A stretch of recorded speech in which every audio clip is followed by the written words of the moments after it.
ఉగాది కథ, ప్రాముఖ్యత, ఉగాది ఎందుకు జరుపుకుంటారో ఇప్పుడు ఈ వీడియోలో మనం తెలుసుకుందాం. తెలుగువారు చాంద్రమానాన్ని అనుసరించి కొత్త సంవత్సర ప్రారంభాన్ని చైత్ర శుద్ధ పాడ్యమి రోజున ఉగాది పండుగగా జరుపుకుంటాం.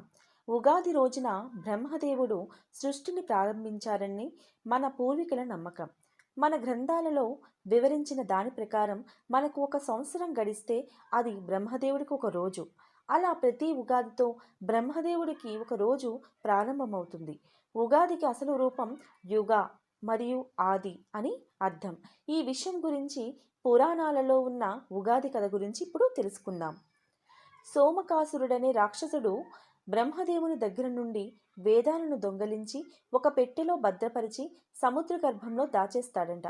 బ్రహ్మదేవుడు సృష్టి రచన చేయకూడదనే ఉద్దేశంతో వేదాలను సోమకాసురుడనే రాక్షసుడు అపహరించాడనే విషయం విష్ణుమూర్తికి తెలిసిపోతుంది. ఆ వేదాలను రక్షించడం కోసం శ్రీ మహావిష్ణువు మత్స్యావతారం ధరించి సముద్ర గర్భంలోకి ప్రవేశిస్తాడట. వేదాలను అపహరించి లోకాలను చీకట్లలో ఉండేలా చేయాలనే సోమకాసురుడిపై స్వామి విరుచుకుపడి సంహరిస్తాడట.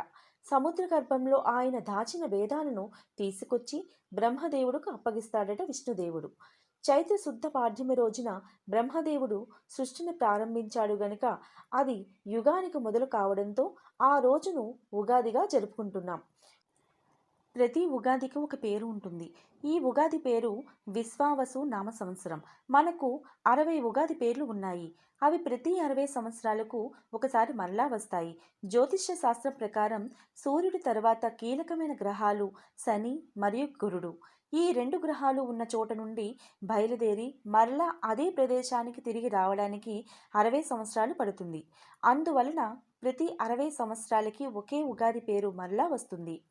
ఉగాది రోజున షడ్రుచులు అనగా 6 రుచులతో కూడిన ఉగాది పచ్చడి తినడం ద్వారా జీవితంలో సుఖదుఖాలు, ప్రేమానురాగాలు మరియు జయాపజయాలు అన్నిటినీ సమానంగా స్వీకరించాలనే అంతరార్థం ఉంది. ఉగాది పచ్చడిలో ఉండే ఒక్కొక్క పదార్థం ఒక్కొక్క రకమైన భావానికి సంకేతంగా చెబుతారు.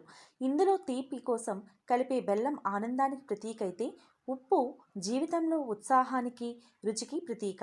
అదేవిధంగా చేదుగా ఉండే వేప పువ్వు బాధను కలిగించే అనుభవాలకు ప్రతీకైతే, పుల్లని చింతపండు నేర్పుగా వ్యవహరించాల్సిన పరిస్థితులకు సంకేతం. కొత్త సవాళ్లకు ఒగరుగా ఉండే మామిడి ముక్కలను సహనం కోల్పోయేలా చేసే పరిస్థితులకు కారాన్ని ప్రతీకగా చెబుతారు. అలాగే ఉగాది రోజున పంచాంగ శ్రవణం వినడం సాంప్రదాయం. కొత్త ఏడాది ప్రారంభం కనుక భవిష్యత్తు ఎలా ఉంటుంది, గ్రహ గమనాలు ఆధారంగా వర్షాల పరిస్థితి ఏంటి మొదలగు విషయాలు పంచాంగ శ్రవణంలో తెలియజేస్తారు. తెలుగు సంవత్సరాది ఉగాది నుండి వసంత ఋతువు ప్రారంభమై ప్రకృతిలో మార్పు కనబడుతుంది. ఉగాది విశిష్టత, ప్రాముఖ్యత గురించి అందరం తెలుసుకున్నాం కదా. ఈ వీడియో మీకు నచ్చినట్లయితే లైక్ అండ్ షేర్ చేసి కామెంట్ బాక్స్లో ఉగాదిపై మీ అభిప్రాయాన్ని తెలియజేయండి. మరిన్ని పండుగలు విశిష్టతలు తెలుసుకోవడానికి మా ఛానల్ని ఫాలో అవ్వండి.